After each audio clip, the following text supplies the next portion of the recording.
नमस्कार। Online programme में एक बार आपका फिर से स्वागत है। एक महान दार्शनिक अरस्तु ने कहा था कि plants are developed by cultivation and humans by education. शिक्षा जिसका कि हमारे जीवन में बहुत बड़ा महत्व है। शिक्षा जिसके आधार पर दिन प्रतिदिन हम प्रगति की राह पर अग्रसर हैं और आगे बढ़ते जा रहे हैं। यह शिक्षा हमारे जीवन में इतनी महत्वपूर्ण है, इसके बाद हम इन चीजों के लिए कभी कदार डिसीजन लेने में सक्षम नहीं होते। 10th स्टैंडर्ड की बात करें या 12th स्टैंडर्ड की बात करें, सारे रिजल्ट्स आ चुके हैं। रिजल्ट आने के बाद स्टूडेंट्स कंफ्यूज हैं, साथ ही साथ पेरेंट्स भी कंफ्यूज हैं। कैसे निर्धारित करें कि हमारा स्टूडेंट या हमारे बच्चे किस फील्ड में जाएं? इन सारी चीजों को डिस्कस करने के लिए हमारे साथ ऑनलाइन सीट पर आज मौजूद हैं श्री अनुराग सक्सेना जी, जो कि जाने माने मोटिवेशनल स्पीकर और सॉफ्ट स्किल ट्रेनर हैं। अनुराग जी, आपका स्टूडियो में बहुत बहुत स्वागत है। जैसा कि आपको पता है कि रिजल्ट्स आ चुके हैं जी। अक्सर ये सुनने को मिलता है कि स्टूडेंट्स और पेरेंट्स के बीच में एक कंफ्यूजन जैसी स्थिति रहती है। कोर्स को लेके पेरेंट्स की इच्छा होती है कि बच्चा हमारा कॉमर्स साइड जाए और स्टूडेंट्स की इच्छा होती है कि नहीं मैं साइंस साइड जाऊं। ये कंफ्यूजन क्यों होता है और अगर ये कंफ्यूजन है तो क्या सोल्यूशन क्या है इसका? बेसिकली अगर देखा जाए तो हमारे यहाँ जो एजुकेशन सिस्टम है ये थोड़ा सा फॉल्टी है। ओके। कैरियर की डिजाइनिंग सिर्फ 3 तरीके से हो सकती है। मैं आपको सिंपल एक तरीके से स्लाइड दिखाना चाहूंगा। कैरियर की डिजाइनिंग एक ही तरीके हो सकता है और वो है सॉफ्ट स्किल से रिलेटेड जो है। नहीं, वो ये चीजें देखिए आप स्क्रीन पे आई हैं। 3 चीजें हमारी कैरियर डिसाइड करती है। सबसे पहले होती है आपका इंटरेस्ट। ओके। एक बच्चे का इंटरेस्ट किस चीज में है। दूसरी चीज आती है उसकी पर्सनैलिटी, उसका व्यक्तित्व वो चीज है कि नहीं है। और तीसरी होता है उसका एप्टीट्यूड, जिसे हम बोलते हैं अभिरुचि। ये चीज हमारे बच्चे को खुद भी मालूम होता है कि अंदर हमारे अंदर ये है। अब होता क्या है कि पेरेंट्स ने डिसाइड कर दिया साइंस लो या आर्ट्स लो, ये एक काउंसलिंग से ही डिसाइड हो सकता है। एक साइंटिफिक टेस्ट होता है जो डिजाइन करके दिया जाता है कि बच्चा अगर इस टेस्ट को अपीयर करे तो वो एक साइंटिफिकली प्रूवन हो जाएगा कि आप साइंस साइड या कॉमर्स साइड या इस स्ट्रीम में you will be getting success at a faster speed. इसमें सबसे इंपॉर्टेंट चीज ये होती है कि जैसे पेरेंट्स की बात करें तो बाय बर्थ स्टूडेंट्स के साथ एक हमारे कॉलर आ गए हैं। मैं बीच में बात रोकूंगा। राजकुमार जी हैं। हाँ राजकुमार जी, सवाल पूछिए। क्या सवाल है आपका? सर मेरा सवाल ये है कि मुझे पीएचडी करना है। मैं सोशियोलॉजी से एमए पास किया था। ओके, तो आप पीएचडी करना चाहते हैं? जी सर। ओके। सबसे एमए सोशियोलॉजी में और पीएचडी करना चाहते हैं। सबसे पहले मैं सवाल ये पूछना चाहूंगा कि ये पीएचडी करने के लिए इनका उद्देश्य क्या है? क्या ये कहीं लेक्चरर बनना चाहते हैं, किसी रिसर्च में जाना चाहते हैं, या ये एक professor? What is the objective? इनका मकसद क्या है? जब वो अगर क्लियर होगा तब इनका रोड मैप बनना शुरू होगा। हमेशा मैं कहता हूँ डेस्टिनेशन पहले क्लियर होना चाहिए। बिल्कुल सही है। डायरेक्शन बाद में डिसाइड होता है। सबसे इम्पोर्टेंट, हमारा सब्जेक्ट बीच में छूट गया था। हम बड़ी इनिशियल स्टेज की बात कर रहे थे। बाय बर्थ स्टूडेंट जो है वो अपने पेरेंट्स के साथ रहता है। काफी कुछ काउंसलिंग या बच्चे का इंटरेस्ट वो पेरेंट्स को पता होता है, और मेरे ख्याल से पेरेंट्स जो होते हैं वो अपने बच्चे के बेस्ट वेल विशर होते हैं।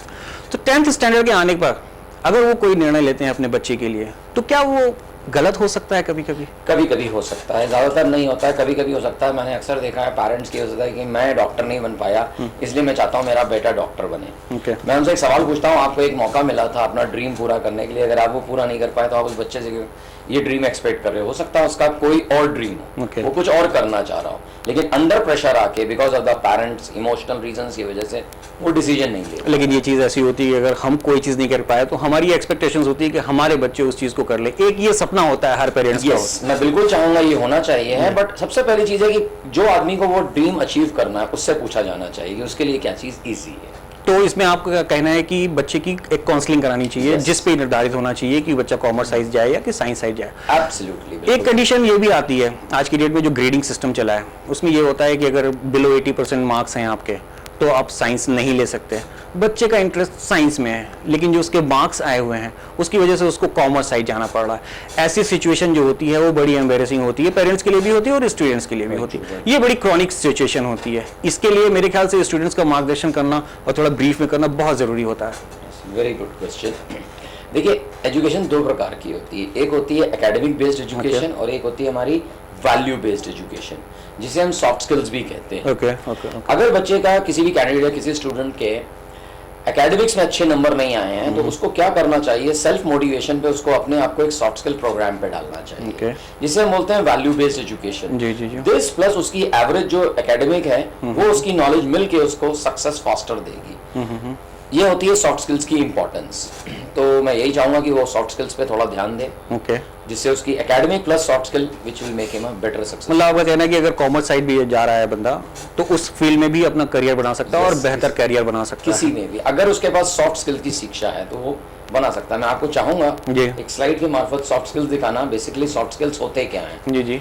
सॉफ्ट स्किल होते हैं हमारे, अगर आप देखें इतने प्रकार से, एक होता है हमारा एटीट्यूड। ये सबसे इंपॉर्टेंट माना जाता है एक एवरेज और मीडियोकर लोगों में से और एक सक्सेसफुल लोगों में अगर कोई चीज डिफाइड करती है वो होता है एटीट्यूड। फिर आते हैं बिहेवियर्स, वेरियस टाइप्स ऑफ। थोड़ा सा बीच में रुकूंगा, एटीट्यूड को अगर थोड़ा सा डिटेल में जाना चाहें, मतलब एक टेक्निकल वर्ड हो गया एटीट्यूड, लेकिन अगर इसको हम प्रैक्टिकली देखें कि इंप्लीमेंट कैसे होगा ये हमारी लाइफस्टाइल में, तो उसके बारे में देखिए। एटीट्यूड को सबसे पहले हमें ट्रांसलेट करना होगा हिंदी में, इसका मतलब क्या होता है? इसका मतलब होता है रवैया। जी बिल्कुल। और ये वो शब्द है जो विनर्स को एवरेज और लूजर से सेपरेट करता है। एटीट्यूड कभी भी आई साइड से नहीं दिखेगा, ये हमेशा आपको माइंड साइड से दिखेगा। और एटीट्यूड के बारे में वही लोग जान सकते हैं जिनको खुद एटीट्यूड के बारे में काफी कुछ नॉलेज है। तो ये एटीट्यूड जो है ये सेल्फ असेसमेंट की कोई चीज है? Yes it is. बेसिकली अगर देखा जाए आदमी खुद ब खुद कोई चीज किसी से सीखता जा रहा है तो वो अपना डेली बेसिस पे एटीट्यूड इंप्रूव करता जा रहा है। और अगर वो नहीं कर रहा, उसके अंदर से ग्रोथ नहीं आ रही, that means he is not working on attitude. Soft skill में नेक्स्ट पार्ट है आपका बिहेवियर्स। किसी भी परिस्थिति में इंसान के देखिए वेरियस बिहेवियर, एक सिचुएशन होती है, दो लोग अलग अलग ढंग से बिहेव करते हैं। रीजन क्या होता है? एक सेकंड रोकना चाहूंगा, एक हमारे कॉलर एंकर आ गया।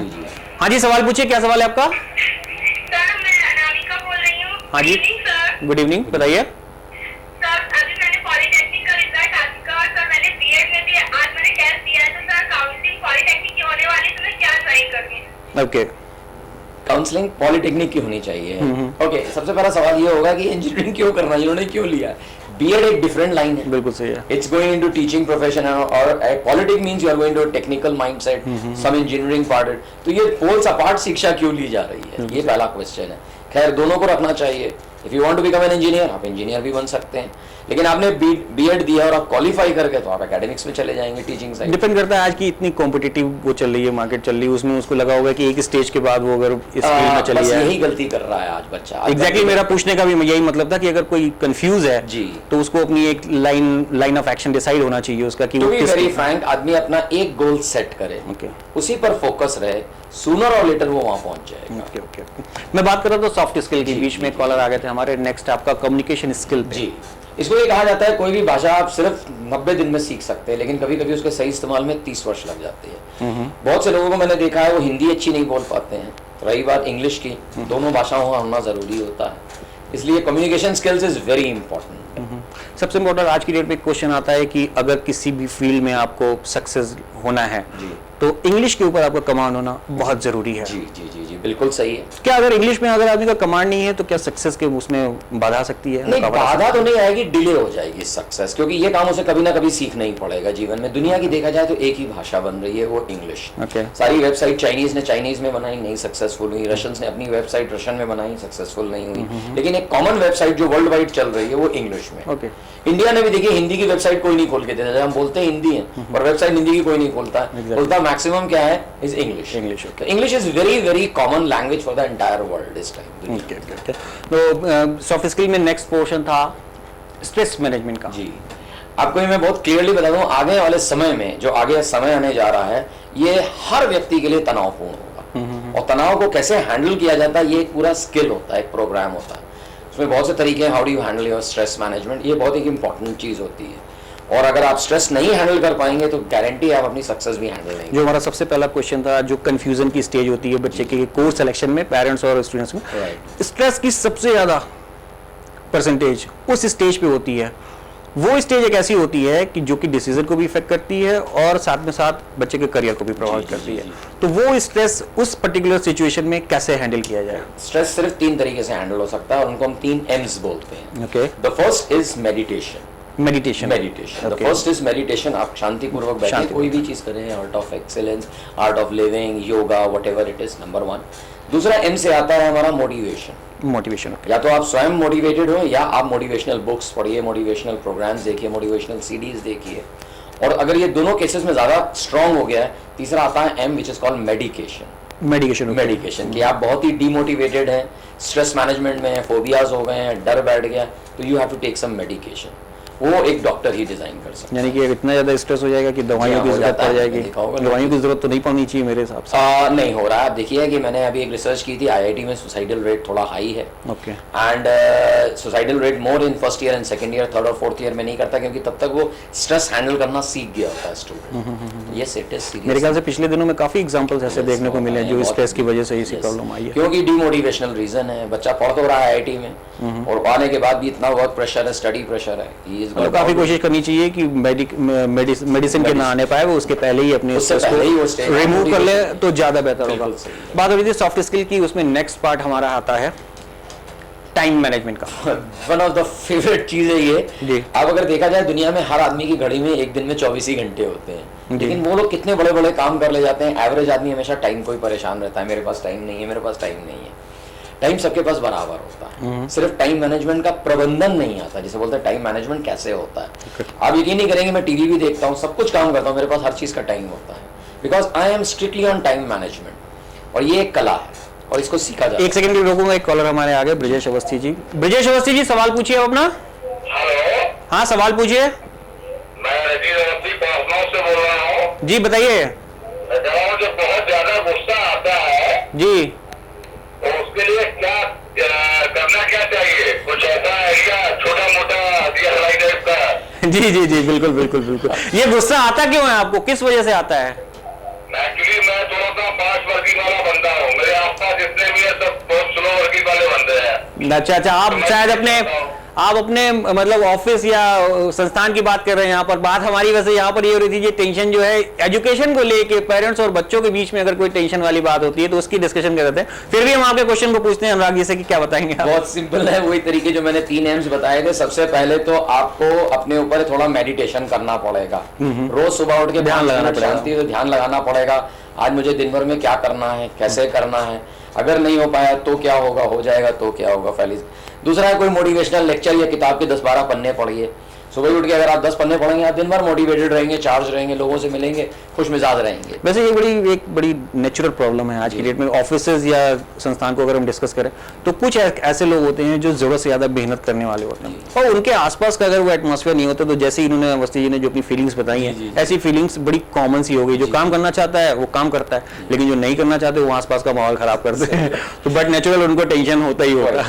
इनका कोई उपाय नहीं, ये तो सिंपल है। अगर एक कार ले लो, उसमें 2 टायर ट्रैक्टर के लगा दो और 2 मारुति के लगा दो, तो वो यूं चलेगी। लेकिन उसके बावजूद भी गाड़ी तो चलानी है सर। हाँ, बिल्कुल चलानी है। तो आपको क्या करना है, तो अपनी स्पीड स्लो डाउन कर दो या उनकी स्पीड बढ़ा दो। सबको आप नहीं बदल सकते, आप खुद को बदल सकते हैं। एक हमारे कॉलर और आगे, पंजवानी जी हैं।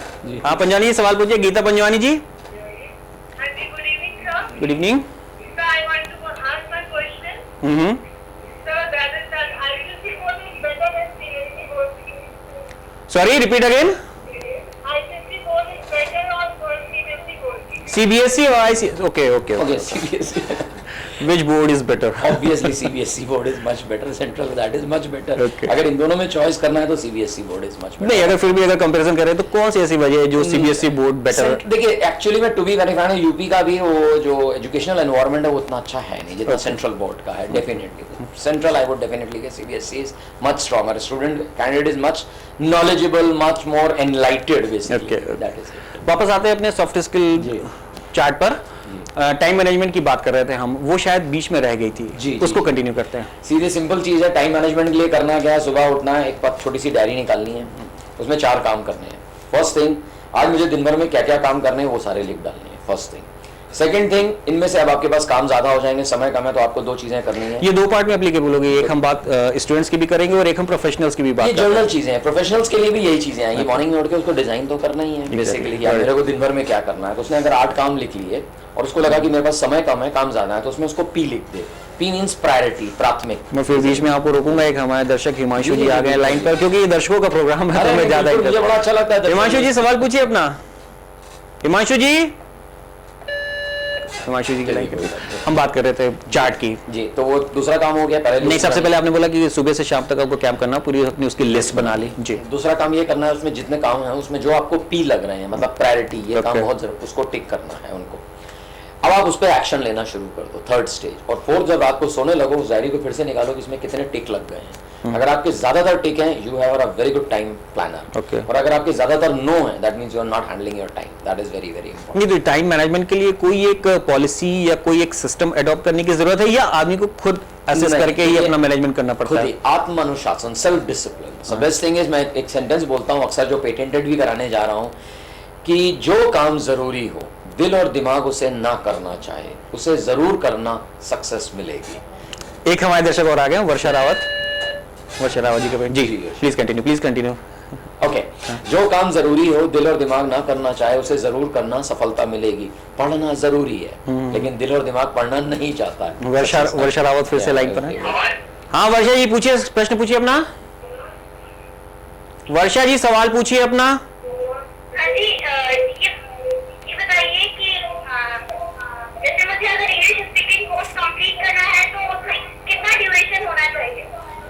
इंग्लिश स्पीकिंग कोर्स के लिए कुछ स्टेजेस होती है, एलिमेंट्री, बेसिक, एडवांस स्टेज। जब तक आप एडवांस में ना जाएं तब तक आपको ये कोर्स डिसकंटिन्यू नहीं करना चाहिए। नहीं तो ये इनका जो इंग्लिश स्पीकिंग का कोर्स है, मतलब कुल मिला के मुझे लगता है फ्रेशर है। हाँ, अगर इनको कभी सजेस्ट करना हो कि इंग्लिश स्पीकिंग के लिए क्या क्या सिस्टम्स हमें अडॉप्ट करने चाहिए, एक तो ये उनकी अपनी सेल्फ असेसमेंट की चीज होगी, इंस्टीट्यूशंस वगैरह और कानपुर में कैसे क्या है, वो थोड़ा उनको बताने की आवश्यकता है। बेसिकली तो इंस्टीट्यूट कानपुर में बहुत से हैं, मैं कईयों से एसोसिएटेड हूं, नाम लेके मैं किसी एक को एग्जैक्टली, वेरी ट्रू। बट मेरा खुद भी एक अपना, हम लोग खुद भी इसको रिकमेंड करते हैं। 4 स्टेजेस हैं, जिस वक्त आपको खुद अंदर से आवाज आ जाएगी, believe yes I can speak very good English and I am confident, I have got very good choice of command of words, vocabulary, accent, pronunciation, voice modulation, आप एक्सपर्ट हो जाएंगे। आपका कोच आपको खुद बता देगा, अब आप एक्सपर्ट हैं, आप इंग्लिश नॉर्मली बोलना शुरू करें। उससे पहले कोशिश ना करें। That is it. बात कर रहे थे टाइम मैनेजमेंट की, बीच में छोड़ दिया था सब्जेक्ट, बीच में कॉलर आ गए थे, क्योंकि प्रोग्राम हमारा पब्लिक के लिए है तो हम उनको ज्यादा प्रायोरिटी देते हैं। प्लीज। Okay, next. हाँ, टाइम मैनेजमेंट में था। ओके, उसमें हमने ये बोला था कि मैक्सिमम टिक्स अगर आपके उसमें हो रहे हैं, दैट मींस कि आपका टाइम मैनेजमेंट बहुत प्रॉपर है, आप ठीक डायरेक्शन में जा रहे हो। नेक्स्ट बात करते हैं सॉफ्ट स्किल में, हमारा चैप्टर गोल सेटिंग। जी, I think it is most important subject. बिल्कुल सही। और आपने देखा ना, सबसे बड़ा मैंने लिखा, मैं एक सवाल, मुझे लगता है कि गोल सेटिंग शायद सबसे पहले होना चाहिए। नहीं, सबसे पहले तो एटीट्यूड ही आता है। देखिए, टू बी वेरी, ये साइकिल भी ऐसे ही बनी हुई है। गोल सेटिंग में सबसे बड़ी इंपॉर्टेंट चीज है, मैं एक सवाल पूछता हूँ दर्शकों से, क्या आप ऐसी ट्रेन, बस, हवाई जहाज में बैठना पसंद करोगे जो आपको पता नहीं हो कहाँ जा रहा है? आप नहीं बैठना चाहोगे, बिल्कुल नहीं बैठोगे। आपका कैरियर कहाँ जा रहा है, आपकी लाइफ कहाँ जा रही है, आपकी फाइनेंशियल स्टेटस कहाँ जा रहा है, ये आपको बहुत क्लियर होना चाहिए। That is called goal setting. लक्ष्य निर्धारित करना। हर आदमी लक्ष्यों पे होता है, और जो आदमी लक्ष्यों पे नहीं है वो एवरेज मीडियोकर बन के रह जाता है लाइफ।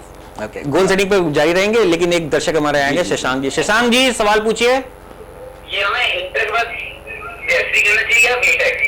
बीएससी करना चाहिए या बीटेक? बहुत वाइड क्वेश्चन है। सबसे पहले ये चीज चाहिए है कि ऐसे ऑनलाइन में बताना मुश्किल है, पहले आपको इंटरेस्ट देखना पड़ेगा। आपका इंटरेस्ट है, आप बीटेक क्यों करना चाह रहे हो, ये पहले आपको जवाब देना होगा।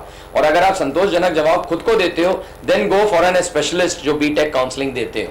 ये बीटेक करने के लिए क्या रोड मैप है, उनके पास जाना चाहिए। इसमें मेरे ख्याल से उनका अपना प्रीवियस जो चार्ट है उस पे भी वर्किंग करनी पड़ेगी कि 12th स्टैंडर्ड में आपने क्या है, आपका स्टडी पैटर्न क्या है, आपका हिस्ट्री रिकॉर्ड क्या है, पैटर्न क्या है, जो एकेडमिकली क्या है, उसी से डिसाइड हो सकता है। बात कर रहे थे हम लोग गोल सेटिंग की। सर, गोल सेटिंग मेरे ख्याल से जैसा आप बताया कि बहुत इंपॉर्टेंट विषय है, तो इसमें थोड़ा सा डिटेल बताइए कि आदमी अल्टीमेटली गोल सेट तो करता है, लेकिन उसको इम्प्लीमेंट करने के लिए, उस डायरेक्शन में 4 कदम चलने के लिए, उस दिशा में आगे बढ़ने के लिए कौन कौन सी चीजों की प्रिपरेशन होनी चाहिए? कोई चीज नहीं होती है, लक्ष्य बहुत क्लियर होना चाहिए। लक्ष्य को लेके स्पेसिफिक एक बात चीज है, जिस आदमी को लक्ष्य दिखाई देगा उसको रुकावटें नहीं दिखाई देंगी, जिसको रुकावटें दिखाई देंगी उसको लक्ष्य नहीं दिखाई देगा। मैं एक शेर कहना चाहूंगा, बिल्कुल प्लीज, क्योंकि मुझे एक्चुअली में बहुत सी बातें मैं अपनी शायरी से भी समझाता हूँ।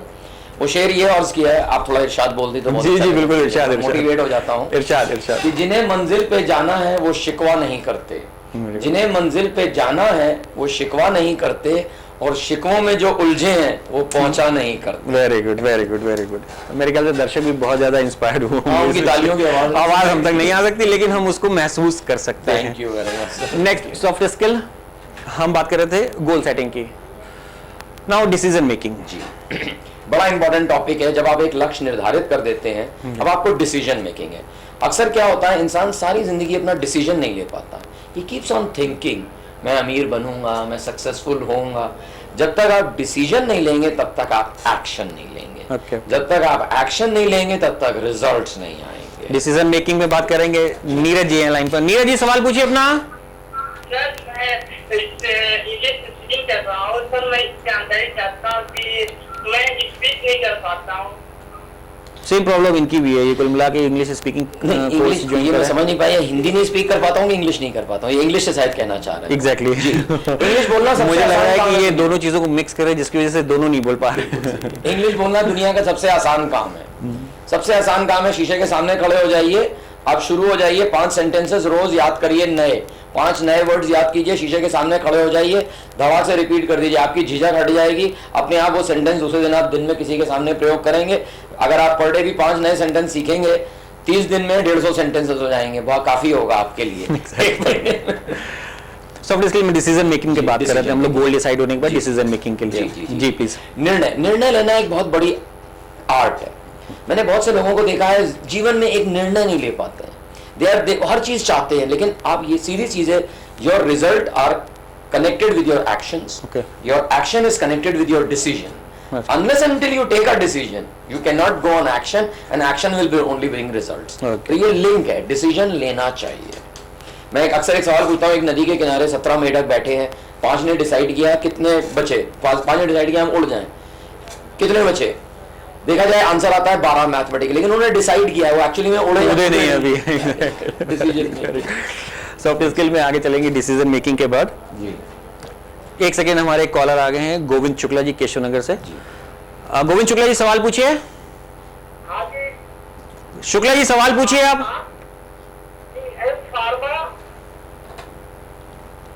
हाँ, किया गया है एम फार्मा जी, और एम फार्मा का जो सप्लीमेंट्री फर्स्ट ईयर का रिजल्ट था वो यूपीटीयू ने अभी तक नहीं निकाला है, जबकि सेकंड ईयर का रिजल्ट सिवा यूपीटीयू ने निकाल दिया और उसमें भी वो प्रथम श्रेणी में पास हुआ है। इस तरह से 2 साल के करीब होने को आया है, लगातार संपर्क करने के बावजूद भी यूपीटीयू टीबीडी का रिजल्ट नहीं निकाल रही है। इस तरह जीवन अंधकार में है, जिसमें आप अपने स्तर से कुछ कार्रवाई करें। जरूर आपकी शिकायत हमारे पास है। जी शुक्ला जी, आपका ये मैटर हमारे पास है, हम इसमें दिखवाते हैं क्या हो सकता है। ये इनकी थोड़ी सी नहीं, मैं आपको इसका बहुत सिंपल बता दूं। एक यूपीटीयू के चेयरमैन है प्रोफेसर कृपा शंकर, जो एक्स आईआईटी के असिस्टेंट डायरेक्टर है। He is a very right thinking person. अगर ये चाहे तो एक आरटीआई होता है, राइट टू इन्फॉर्मेशन। ये एक सिंपल एक एप्लीकेशन बना के उनको भेजें कि मेरे को पूरा अधिकार है कि मेरा ये रिजल्ट रोक लिया गया, जिससे मेरे आगे फर्दर का कैरियर या पढ़ाई लिखाई इफेक्ट हो गई है, और direct to the vice chancellor UPTU को भेजें। यकीन मानिए जवाब जरूर आएगा, वो एक्शन जरूर लेते हैं, जहाँ तक मैं जानता हूँ। जी ठीक है, बात कर रहे थे हम सॉफ्ट स्किल की, डिसीजन मेकिंग की। जी सर। डिसीजन मेकिंग में जैसे हम कर चुके हैं कि ऑलरेडी जब तक आप निर्णय नहीं लेंगे आप आगे नहीं बढ़ेंगे। उसके बाद आता है next is problem solving skills. अगर आप देखेंगे प्रॉब्लम सॉल्विंग स्किल्स, कौन सा ऐसा व्यक्ति है जिंदगी में जिसके पास प्रॉब्लम्स नहीं हो? हर आदमी के पास प्रॉब्लम। मनमोहन सिंह के पास अपने प्रॉब्लम्स है, बाराक ओबामा के पास अपने प्रॉब्लम्स है, अमिताभ बच्चन जी के पास अपने problem. But how they handle their problems, कैसे हैंडल करते हैं, ये भी एक आर्ट होती है, कला होती है। और अक्सर लोग मुझे कहते हैं कि उन्होंने मुझे गड्ढे में फेंक दिया। मैं कहता हूँ यस, उन्होंने आपको गड्ढे में फेंक दिया, ये गुनाह है, लेकिन आप गड्ढे में पड़े हो, ये किसका गुनाह है? ये आपका गुनाह है। आप निकल सकते हो, दैट इज इट। नेक्स्ट है हमारा सॉफ्ट स्किल में लीडरशिप। यस, बहुत बड़ा सब्जेक्ट है। मैं आपको बताऊं, हिंदुस्तान की एक कह सकते हैं आप, हिंदुस्तान इस टाइम बैंकरप्सी से गुजर रहा है। एक सेकंड रुकूंगा, एक कॉलर हमारा। जी जी जी जी बिल्कुल। हाँ मनोज रावत जी, प्रश्न पूछिए अपना।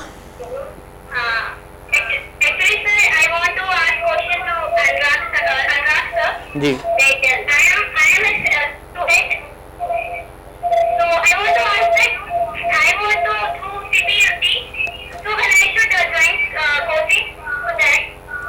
CPMT। CPMT डॉक्टर बनना चाहती हैं? वेरी गुड, बिल्कुल आप बनिए। कोई कानपुर में बहुत सी कोचिंग है, बहुत सी सारी कोचिंग है जो देते हैं अच्छी प्रोफेशनल। आपकी इस साल रिजल्ट भी बहुत अच्छी कोचिंग होंगे, कुछ गए, किसी भी कोचिंग को आप ज्वाइन कीजिए और फोकस होके रखिए, एक धैर्य सेट कर लीजिए, एक गोल सेट कर लीजिए, उसी पर फोकस रहिए, 100% आप बन जाएंगे। इस स्पेसिफिक कोई कोचिंग उन्होंने पूछी है? मैं कोचिंग को देखिए, मैं किसी, I am not a brand ambassador of any coaching, so I don't recommend. We were discussing about the leadership, yes.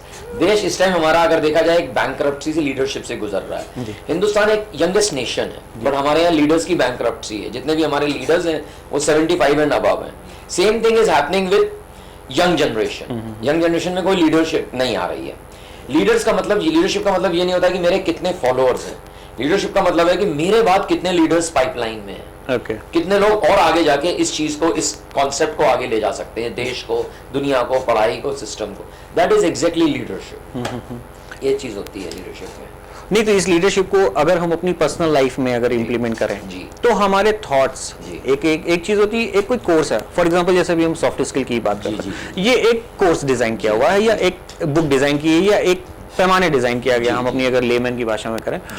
अब जैसे बात हो रही लीडरशिप की, लीडरशिप एक तो ये हो गया कि हम अपने आप को सेल्फ असेसमेंट करें कि मैं इतना कैपेबल हूं कि नहीं, मैं कुछ लोगों को लीड कर सकता हूं, या मैं अपने पीछे अपने बैकलाइन बना के चल रहा हूं कि नहीं चल रहा हूं। दूसरी चीज ये होती है कि अगर अब अपने आप को कमजोर महसूस करते हो किसी लेवल पे, तो किस तरीके की हेल्प मिल सकती है, किस तरीके से अपने आप को आदि मोटिवेट कर सकता है? लीडरशिप डाउनलोड की जाती है। आपको अगर आपको अपनी टीम को लीड करना है तो आपको सबसे पहले अपने प्रेसिडेंसर्स को देखना होगा कि मुझसे पहले जो काबिल लीडर्स है उन्होंने इन सिचुएशन में कैसे हैंडल किया है। तो ये चीज जाननी होगी। सॉफ्ट स्किल में नेक्स्ट पार्ट था हमारा लीडरशिप के बाद प्रेजेंटेशन स्किल्स। प्रेजेंटेशन स्किल्स ये एक बहुत बड़ी एक चीज है। आदमी कितना अच्छा सुंदर सोच ले, सुंदर बोल ले, सुंदर लिख ले, लेकिन सुंदर अपने आप को प्रेजेंट नहीं कर पाता। एक कॉलर हमारे और आ गए हैं, नईमुद्दीन जी हैं। नईमुद्दीन जी सवाल पूछिए अपना। मेरा नाम नईमुद्दीन सिद्दीकी है जी। मैं पहले तो ये जानना चाहता हूँ कि हमारे डॉक्टर रमेश वर्मा आज क्यों नहीं है जी। मैं चिंता की विषय ये है कि तबीयत ठीक है ना उनकी? नहीं, वो आज उनके बेटे की शादी है, इस वजह से वो उसमें सम्मिलित हैं। आप बताइए, प्रश्न बताइए अपना। अच्छा, दूसरी बात ये है कि मैं अनुराग सक्सेना साहब से पूछना चाहता हूँ कि उनका एक शेर अभी उन्होंने पढ़ा था जी, तो उसके लिए मैं ये बता रहा हूँ, मंजिल मिले मिले न मिले इसका गम नहीं, मंदिर की जुस्तजू में मेरा कारवां तो है। क्या बात है, क्या बात है नईमुद्दीन जी। जिन साहब से ये पूछना चाहता हूँ जी भाई, हमारा ये गोल है जी कि हाजियों को परेशानी जो पिछले साल थी नहीं हो, लेकिन जो है वो और बढ़ती ही चली जा रही है। तो ये हमारा गोल कैसे जो है उसका हम पहुंच सकते हैं? मतलब कुल मिला के इनका भी जो है वो गोल सेटिंग से रिलेटेड एक क्वेश्चन हो गया कि इनका अपना एक निर्णय है कि हमें इस काम को करना है, उसमें बीच में जो बाधाएं आती हैं उसके लिए इन्होंने पूछा हुआ है। देखिए, मैं हमेशा बोलता हूँ सफलता अगर संघर्ष के बाद मिले तो सफलता में मजा आता है, मजा ज्यादा आता है। और अगर सफलता अचानक मिल जाए तो उसमें मजा नहीं आती, उसमें वो चीज नहीं लगती कि मैंने स्ट्रगल नहीं किया। तो मैं चाहूंगा हाँ, इतना भी स्ट्रगल ना हो कि जिंदगी गुजर गई। लेकिन अपने शेर पे आप तालियों की उम्मीद कर रहे थे, आपको देखिए तालियों के बदले में आपको 1000 तालियों के बराबर उन्होंने एक शेर सुना दिया। बहुत अच्छा, मैं बहुत खुश हुआ उनको, और यकीन मानिए उनका उर्दू का तलफ्फुज़ बहुत अच्छा था। नईमुद्दीन ये हमारे रेगुलर जो है वो कॉलर है। मैंने जब भी ऑनलाइन प्रोग्राम होता है तो किसी ना किसी समस्या या प्रॉब्लम्स को लेकर वो हमारे साथ रूबरू जरूर होते हैं फोन के माध्यम से। Very good. मैं चाहूंगा डॉक्टर रमेश वर्मा जी को बता दीजिएगा, उनका एक फैन। हाँ, उनका एक फैन। बिल्कुल बिल्कुल। बात हम कर रहे थे प्रेजेंटेशन स्किल की। जी, प्रेजेंटेशन अच्छा होना जरूरी नहीं है, अच्छा दिखना बहुत जरूरी है। जी, आप अच्छे हैं पर दिखते नहीं हैं, और ये यकीन मानिए दुनिया का एक नियम है, मेरा पर्सनल ना हो, दुनिया का जो दिखता है वही बिकता है। जी बिल्कुल। You have to be a very good presenter. That is next part is interpersonal skills. Interpersonals, आप कितने भी बढ़िया बिजनेस ओरिएंटेड पर्सन है, एकेडमिकली स्ट्रांग है। फिर रोकूंगा आपको। एक दर्शक हमारे साथ हैं, संजय अवस्थी जी। हाँ अवस्थी जी, सवाल पूछिए अपना। हेलो, मैं संजय अवस्थी बोल रहा हूँ जी। मैं जानना चाहता हूँ कि अगर किसी के पास इंजीनियरिंग में कोई डिग्री है और वो MBA और MCA भी कर लेता है, ओके, तो उनको किस तरह से कोऑर्डिनेट करके वो अपने को बेटर वे में प्रेजेंट कर सकता है? How we can present himself in a better way so that he can get a better job? Very good. Okay, first of all, very good question. Very good. He's got technical knowledge as well as management knowledge. दोनों चीजें अच्छी हैं इनके पास। सबसे पहले इनको evaluate कराना पड़ेगा कि इनकी पर्सनैलिटी में क्या स्ट्रेंथ्स हैं और क्या वीकनेसेस हैं। सबसे पहले, क्योंकि आपके पास डिग्री जो चीज है वो दिख नहीं रही है, वो आपके पास एक एकेडमिकली कागज है, वो तब दिखेगा जब आपकी पर्सनैलिटी निकल जाएगी। तो बेसिकली ये क्या है कि आपकी पर्सनैलिटी में क्या चीजें हैं ये दिख के आना चाहिए।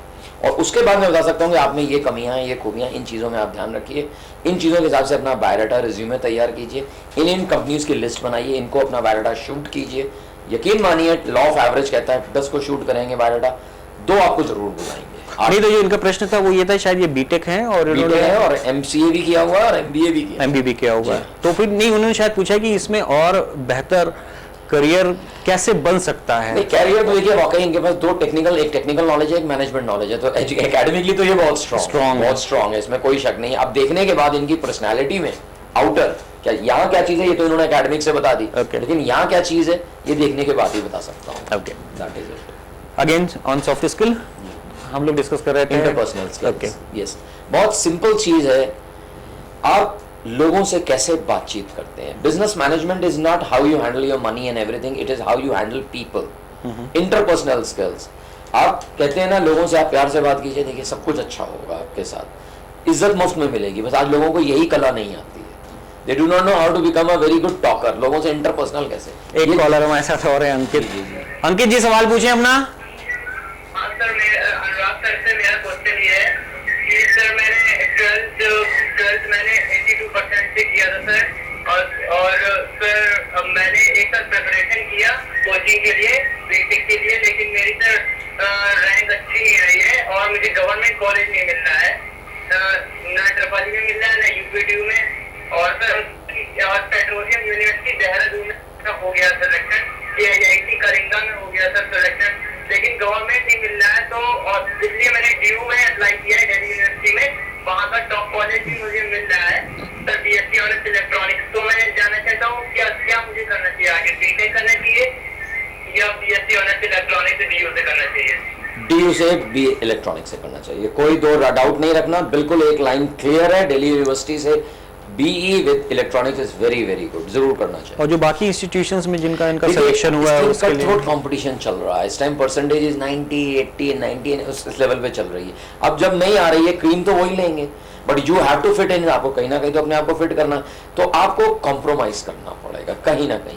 और ऐसा मैं बताता हूँ कोई भी इंस्टीट्यूट खराब नहीं होता है, सिर्फ ये होता है इंस्टीट्यूट में जो फैकल्टी है वो कैसे पढ़ाती है और हम कैसे पढ़ते हैं। एग्जैक्टली, 2 चीजें। बात करें तो सॉफ्ट स्किल के लास्ट चेंज एंड चैलेंज, अभी शायद मेरे ख्याल से इंटरपर्सनल स्किल्स मेरे से बहुत सिंपल है, आप लोगों से कैसे इंटरैक्ट करते हैं, कैसे बातचीत करते हैं, ये बहुत इंपॉर्टेंट है, बस दैट इज ऑल इसमें। और उसका एक पूरा देखा जाए प्रोग्राम होता है कि how you have to be, मैं हमेशा बोलता हूँ आप अपने अंदर एक्साइटेड रखिए, एनर्जेटिक रहिए, एंथुसियास्ट रहिए, अपने अंदर इतना स्पार्क रखिए, एनर्जी रखिए, लोग आपसे खुद ब खुद मिलेंगे। और ये सब चीजें नहीं होंगी तो लोग आपसे दूर भागेंगे। एग्जैक्टली, क्योंकि कोई भी डाउन बैटरी से नहीं मिलना चाहता। Exactly, very true, very true, very true. Next part is change and challenge. This is not एक वाला हमारे और है अक्षत जी। हाँ अक्षत जी सवाल पूछिए अपना। ये अनुराग सक्सेना साहब से पूछना चाहता था, कोर्सेज रन करते हैं क्या? जी हाँ, मैं कोर्सेज रन करता हूँ, यही सॉफ्ट स्किल्स के कोर्सेज रन करता हूँ और पर्सनालिटी डेवलपमेंट के कोर्सेज रन करता हूँ। और मेरा एक अपना कॉन्सेप्ट है जिसको मैंने खुद ही बड़ी मेहनत से मैंने और मेरी टीम ने किया है, जिसे हमने उसका नाम दिया है आर्ट ऑफ एक्सेलेंस। कहाँ पर मैं आपसे संपर्क करूँ? जी मेरा आप नंबर चाहे तो नोट कर लें, 32760004 ये मेरा फोन नंबर है। और जो मेरी एकेडमी है वो है IMAT काकादेव में, रामकली नर्सिंग होम के बगल में। प्लीज फोन नंबर रिपीट कर दें। 32760004 32760004 जी। और एकेडमी का नाम है IMAT काकादेव में, रामकली नर्सिंग होम के बिल्कुल बगल में। Thank you, welcome. That's great. बात कर रहे थे हम अपने सॉफ्ट स्किल, बस लास्ट का जो पॉइंट होता है चेंज एंड चैलेंज। मैं व्यक्ति को इतना सब कुछ करने के बाद यकीन चाहूंगा कि वो अपने अंदर एक चेंज लाए, और मैं उसे चैलेंज करता हूँ। और सीधी बात है कि बदल जाओ वरना बदलना पड़ेगा। एग्जैक्टली वक्त आगे जो हालात आ रहे हैं इससे पहले you know how to cross the bridge, that is it. Overall इस सॉफ्ट स्किल जो पूरा का पूरा एक हमने देखा सिस्टम, अगर इसको एक सेंटेंस में डिराइव करें जी, मेरे ख्याल से इतने सारे पॉइंट्स हैं, इतने डिटेल्स में हम लोगों ने इन चीज़ों को डिस्कस किया जी। बहुत इंपॉर्टेंट इसमें चीज़ें आई हैं, बिहेवियर और गोल सेटिंग और बहुत सारी लीडरशिप वगैरह। अगर इसको ओवरऑल अगर हम एक सेंटेंस में डिराइव करना चाहें तो कैसे इसको हम एक्सप्रेस कर पाएंगे? सिंपल है कि you should know art of excellence. Art of excellence, exactly मैं वही सुनना चाह रहा था। आर्ट ऑफ एक्सेलेंस एक कॉन्सेप्ट है, इसको किया है और इसको हम लोग सितंबर से फुल फ्लेज लॉन्च करने जा रहे हैं। अभी हम टेस्ट मार्केटिंग कर रहे हैं, रिजल्ट्स बहुत पॉजिटिव आए हैं एंड सितंबर में we will making it a very big name in Kanpur. एक क्वेश्चन था हमारा, जो सॉफ्ट स्किल जो है इसका प्रोफेशनल और पर्सनल लाइफ में जो इसकी इम्पोर्टेंस है, वो मेरे ख्याल से इसी चीज से, चाहे वो स्टूडेंट्स हों या इनके किसी भी चीज होगी, नहीं प्रोफेशनल के लिए अलग होते हैं, प्रोफेशनल के लिए। हाँ, अगर उनको थोड़ा शॉर्ट में अगर पूछना चाहे प्रोफेशनल्स के लिए, बात तो वैसे हमने ये प्रोग्राम स्टूडेंट्स के लिए डिजाइन किया था, लेकिन अगर प्रोफेशनल्स के लिए डिस्कस करना चाहें तो उसको क्या बताना चाहिए? क्या करना चाहें? एक तो सबसे पहले उसको अपनी पर्सनैलिटी पे ध्यान देना चाहिए। पर्सनैलिटी की जो स्लाइड होती है मैं दिखाऊंगा। पर्सनैलिटी हमारी 3 चीजों से बनती है, जिन्हें हम बोलते हैं basically ABC concept. Okay okay. Which is आपकी मुकम्मल आप नौकरी आपको मिलती है, आपके डॉक्यूमेंट को नहीं मिलती है, वो चाहे आप IIM से हो, चाहे बीटेक IIT से। एक सेकंड रोकूंगा सर, एक कॉलर हमारे और है। हाँ जी, सवाल पूछिए अपना। हेलो। हाँ जी, सवाल पूछिए। हाँ, सवाल ये है कि आपकी न्यूज जो है, आपका बहुत बहुत धन्यवाद जी कि आपने कभी बताया कि उनकी लड़के की शादी है, तो मैंने अभी भी कार्ड देखा तो मालूम हो गया कि 23 तारीख को है, देवी लॉन में जी। आपका एक तो पहले बहुत धन्यवाद कि हमारा मिस हो जाता तो डॉक्टर रमेश वर्मा जो है बहुत हमसे नाराज होते। चलिए ठीक है जी, बात धन्यवाद। ये है कि मैं अनुराग सक्सेना साहब से ये पूछना चाहता हूँ कि अभी एक साहब ने हाजी ने सवाल किया था जी कि गोल पूरा नहीं हो पा रहा है जी, तो आपने ये जवाब ये दिया कि जैसे अचानक गोल पूरा हो जाएगा तो मजा आता है जी। लेकिन यहाँ पे हाजियों के मामले में उल्टा है। सक्सेना साहब इतना जटिल पासपोर्ट का सेंट्रल गवर्नमेंट ने कर दिया है, जिसकी वजह से जो है वो पासपोर्ट ही नहीं बन पा रहा है। चलिए कोई बात नहीं, मैं आपको एक शेर सुनाना चाहूंगा, फिर आपने बहुत अच्छा शेर सुना, मैं आपको शेर से जवाब दूंगा।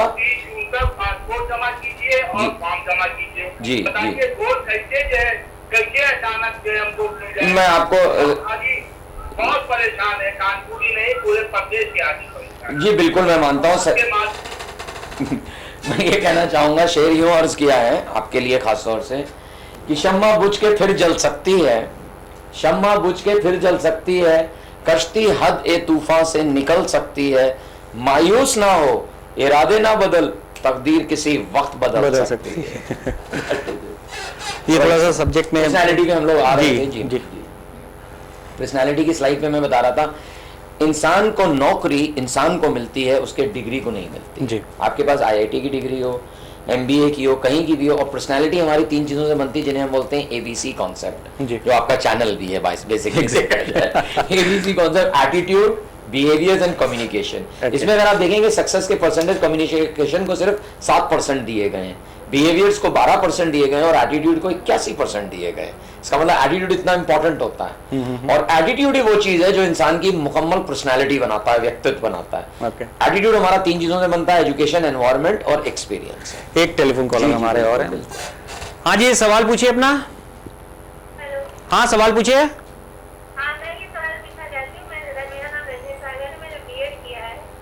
जी और मैं हैंडीकैप हूँ। Handicap, okay. और आपका ये अभी कहा था कि जो दिखता है वही दिखता है, तो मेरे प्रेजेंटेशन इसके में कहाँ कमी रह जाएगी? फाइन मैं इनको जवाब देना चाहूंगा। बिल्कुल बिल्कुल। पहली बात तो आज के बाद से आप अपने आप को हैंडीकैप वर्ड यूज किया करिएगा, आप अपने आप को फिजिकली चैलेंज्ड वर्ड यूज किया करिएगा, पहली चीज। दूसरी चीज ये है कि अगर आप में हुनर होगा तो किसी कमी के बावजूद भी आप आगे निकल आएंगे, ऐसा कुछ भी नहीं है। बस आप ये तय कीजिए, आपने B.Ed किया है, पढ़ाना शुरू कर दीजिए, घर से 1 ट्यूशन 2 4 5 कीजिए, देखिए एक दिन आप प्रोफेसर बन जाएंगी, कोई आपको रोक नहीं पाएगा। हम लोग बात कर रहे थे जी ABC की। यस, अब आगे एटीट्यूड 81%, उसमें हमारी 3 चीजों से बनता है, जिसमें हम बोलते हैं एजुकेशन, एक्सपीरियंस एंड एनवायरनमेंट। ये बड़ा इंपॉर्टेंट होता है। ये चीजें अगर 3 शब्द जो हैं ABC और 3 E's, ये समझ लीजिए इंसान की मुकम्मल पर्सनालिटी बन गई, उसको जिंदगी में आगे जाने से कोई चीज रोक नहीं सकती। ये फैक्ट है। ये प्रोफेशनल्स के लिए भी एप्लीकेबल है, स्टूडेंट्स के लिए भी एप्लीकेबल। ओके, एक कॉलर हमारे और आ गए, मोहित निगम। हाँ निगम साहब, सवाल पूछे। हेलो। हाँ सवाल पूछिए आप अपना। मैं ये पूछना चाहता हूँ कि ये बताइए कि बीटेक में AIEEE में कौन सी डेट सबसे बेस्ट होगी, कौन सबसे ज्यादा पैकेज देगी इस समय? बीटेक फिर से रिपीट करें। ये कौन सी डेट सबसे अच्छी होगी इस समय बीटेक के कॉलेज के लिए? बीटेक कॉलेज के लिए कौन सी?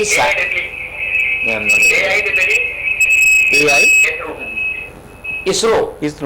ओके, आप क्या मतलब पैकेज की बात कर रहे हैं या फीस की? किस चीज में? आपका क्वेश्चन क्लियर नहीं है। डेट कौन सी होगी? फॉलो नहीं कर पा रहे हैं आप, थोड़ा सेंटेंस बदल के पूछे हैं। होगी कि मैकेनिकल होगी, कौन सी इसलिए सबसे अच्छी होगी? ट्रेड। अच्छा, ये आपके इंटरेस्ट के ऊपर है कि आपको कंप्यूटर साइंस मोर एप्लीकेबल है या मैकेनिकल है या आर्किटेक्चर है, क्या चीज है, ये आपके ऊपर है। आपका माइंडसेट किस टाइप का है। आप ये मत देखिए भीड़ कहाँ जा रही है, भीड़ कहाँ जा रही है, एक बहुत डिफिकल्ट है। मैकेनिकल में भी भीड़ है, कंप्यूटर साइंस में भी है, सिविल में भी है, सब में है। आपको देखना आपका इंटरेस्ट किस में है और क्या आप उस चीज को इंटरेस्टेड हो तो आगे आप जाना चाहते हो कि नहीं, ये डिपेंड करता है। बात कर रहे थे हम यस अपने बस ये 3 चीजें होती हैं पर्सनालिटी में, और जिसने इस पे ध्यान दिया यकीन मानिए वो एक मुकम्मल पर्सनालिटी बन कम्युनिकेशन स्किल को आपने 7% दिए हुए। ये मैंने नहीं दिए, ये एक्चुअल है, ये बड़े फिलोसफर्स ने दिए हैं। यस नॉर्मली आज की डेट में जब हम फर्स्ट टाइम अपीयरेंस की बात करते हैं तो सबसे पहले जो है कम्युनिकेशन स्किल एक प्रॉब्लम आती है। यस ये तो फैक्ट है, तो फैक्ट है कि बोलना अपने विचारों आई मीन जैसे कि मतलब किसी के सामने अगर अपीयर होने जा रहे हो, जी जैसा कि आपने बोला कि डिग्री नहीं, आदमी की पर्सनालिटी जो है वो नौकरी मिलती है, उसको प्रोफेशन मिलता है। अगर हम बात करें तो सबसे पहले जब हम किसी के सामने अपीयर होंगे तो हमारा कम्युनिकेशन स्किल जो है वो सबसे पहले सामने आता है। तो इसको कैसे जस्टिफाई करेंगे, एटीट्यूड और कम्युनिकेशन? देखिए कम्युनिकेशन का सिंपल ये है कि आपका एटीट्यूड जो है ना वो दिख जाएगा, और कम्युनिकेशन सिर्फ आपको ईयर साइड से सुनाई देता है। आप अच्छा बोल लेते हो लेकिन आपका रवैया सही नहीं है। आप देखिए हमारे नेताओं में क्या कितना अच्छा बोलते हैं, व्हाट अ गुड कम्युनिकेशन, सभी लोग अच्छा बोलते हैं लेकिन एटीट्यूड देख लीजिए जीरो। बिहेवियर तो माशाल्लाह शस्त्र चलाना शुरू कर देते हैं। जी पार्लियामेंट में होता है। एक कॉलर हमारे आ गए हर्षनगर से रवि जी। हाँ रवि जी सवाल पूछिए। जी सर, मेरी उम्र 30 हो गई है, मैं कौन सा कोर्स करूं जिसके मैं अपना कैरियर बना सकूं? कितनी उम्र हो गई आपकी? 30 हो गई है। नहीं तो आपने अभी तक क्या क्या किया है वो तो आप बताएं ना, तो उसके बाद आपको बताया जा सकता है। बीकॉम किया है, फिर मैंने डॉइट किया है। बीकॉम किया उसके बाद कंप्यूटर कोर्स और बैंक का पेपर दिया, उसमें सक्सेस नहीं हो पाया। ओके तो लाइफ मेरा थोड़ा समझ ही नहीं पा रहा, तो अंधेरा लग रहा। बताइए। अंधेरा कभी भी मत लाइए अपने अंदर, इंसान के अंदर रोशनी होती है। आप मेरे ख्याल से बैंक पर फोकस होगी क्योंकि आपने बीकॉम किया है, तो मेरा सजेशन है आपको कि आप बैंक के जॉब्स बहुत आ रहे हैं और ग्रोइंग इंडस्ट्री है बैंक्स, तो बैंक्स पर आप फोकस करिए, 1 या 2 बार में आप निकाल जरूर लेंगे। अब एक लास्ट क्वेश्चन सारी चीजों को मद्देनजर, एक प्रश्न आया था किसी ने, क्रिएटिव फील्ड में अगर कोई इंटरेस्ट रखता हो। जी ये मैंने जितनी भी हमने डिटेल की है उसमें इस चीज के जिक्र नहीं आया। जी क्रिएटिव फील्ड में अगर कोई इंटरेस्ट रखता हो तो उसके लिए क्या सजेशंस हैं? बस सिर्फ एक सिंपल चीज है, इंसान अपनी जिंदगी में 2 तरह से कमाता है, एक पैशनेट इनकम होती है, एक प्रोफेशनल इनकम होती है। प्रोफेशन उसको वो मिलती है जब वो प्रोफेशन करता है, और पैशन होती है जो उसका दिल चाहता है। आप इन दोनों को जब मिला देंगे, make your passion your profession and make your profession your passion, you will become a creative person. Creative आप जिसको भी देखिए, अमिताभ बच्चन जी को, वो एक्टिंग में बाय डिफॉल्ट आए थे लेकिन ये पैशन था। सचिन आया था, उसका पैशन है, आज वो प्रोफेशन नहीं है, इसका पैशन है। तो क्रिएटिव आदमी दिख जाएगा, और उसके लिए बस यही चीज है कि make your passion your profession और profession your passion. Very good. एक ये सक्सेस, एक मतलब क्वेश्चन था कि सक्सेस की एक्चुअल में डेफिनेशन क्या होती है? जी बहुत बढ़िया। इस एक्चुअली में टू बी वेरी फ्रैंक बताएं, सक्सेस की कोई स्पेसिफिक डेफिनेशन नहीं होती। सक्सेस की डेफिनेशन हर इंडिविजुअल के लिए अकेले होती है। बिल गेट्स के लिए कि वो 14 साल से दुनिया का सबसे अमीर आदमी है, 15वें साल भी रहे, वो उसकी सक्सेस की डेफिनेशन है। रिक्शे वाला दिन भर बहुत मेहनत करता है, 300 रुपए कमाता है, 200 रुपए पत्नी के हाथ में रख देता है, 100 रुपए का अपना कुछ भी खाता पीता, वो उसकी सक्सेस की। सक्सेस किसी डेस्टिनेशन का नाम नहीं है, सक्सेस जर्नी का नाम, continuous process. Continuous process. Great. हमारे दर्शकों ने काफ़ी सवाल पूछे, और अगर कुछ लोग अगर आपसे फर्दर मिलना चाहें, टाइम की कमी है, 1 घंटे का हमारा प्रोग्राम होता है तो इतने सारे फ़ोन कॉल्स नहीं आ सकते हमारे पास। तो इन फ्यूचर अगर कभी आपसे कोई कांटेक्ट करना चाहे तो आप दर्शकों को अपना मैसेज या कोई नंबर, मेरा फ़ोन नंबर आप लोग चाहे नोट कर लें, मैं धीरे से बोलूँगा, धीरे धीरे। कोड कानपुर का लगाइएगा, 3276004, ये मेरा लैंडलाइन है और मेरा खुद का मोबाइल नंबर है, लेकिन मैं उसको देने से पहले आपको बता दूं कि मैं रात को 9 बजे के बाद फोन नहीं उठाता हूं। ये बहुत प्रॉब्लम है, इसलिए 10 बजे आता है फोन, सर मैं कौन सा कैरियर लूं, इस टाइम तो नहीं लोगे, जो भी लोगे वो कल लोगे। मेरा पर्सनल फोन नंबर है 9336217778। I repeat 9336217778। सक्सेना जी, कुल मिला के आज का जो प्रोग्राम था वो मेरे ख्याल से स्टूडेंट्स के साथ साथ पेरेंट्स भी अवेयर हुए होंगे। जो भी टेक्निकल प्रॉब्लम्स हैं, छोटी मोटी समस्याएं हैं, उनके बीच में अपना रास्ता बनाते हुए कैसे आगे बढ़ना, ये आपने हम लोगों को बताया। आपका बहुत बहुत धन्यवाद अपना अमूल्य समय देने के लिए। Thank you very much. तो ये था आज का ऑनलाइन, जिसमें हम बात कर रहे थे श्री अनुराग सक्सेना जी से, जिन्होंने हमें अपने करियर से संबंधित, एजुकेशन से रिलेटेड करियर से संबंधित बहुत सारी जानकारियां दी। आगे भी ये आपको उपलब्ध रहेंगी, इन्होंने अपने डिटेल नंबर आपको दे रखे हैं। इसी के साथ हम आगे चाहेंगे अगले हफ्ते किसी नए मेहमान के साथ हम ऑनलाइन में आपके सामने फिर हाजिर होंगे। तब तक के लिए नमस्कार।